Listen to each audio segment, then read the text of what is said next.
தீக்ஷித் உன் ஃப்ரெண்டு பேரெல்லாம் சொல்ல பார்க்கலாம். இது இவங்க மித்தலா இவங்க ரெண்டு பேர் தெரியாது. முஸ்கிதா முஸ்கிதா என்னோட பேர் தெரியும். சரி தெரிஞ்ச பேரெல்லாம் சொல்லு. இது சரவசு செடியனு. என்னோட பேரு சுதீஷ்.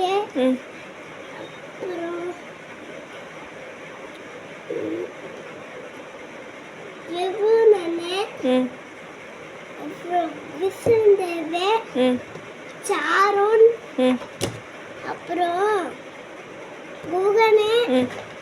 அப்புறம் இவனோட பேரு ஜெய்ஜபினா நித்துனே சபரீஷே கிருஷ்ணா நானே அடுத்து எஸ்பி. இவங்க பேர் தான் தெரியுமா? உங்கள் மேம் எது? உங்கள் கிளாஸ் மேம் ரமா மேம். இந்த மேம் பேர் என்ன? இந்த மேம் பேர்? இந்த மேம் பேர் விக்டோரியா மேம். விக்டோரியா மேம் இவங்க தான் உங்கள் ஸ்கூலுக்கு பிரின்ஸிபல். பிரின்ஸிபல்னா ஸ்கூலை பார்த்துக்கிறதுக்கு. எதுக்கு?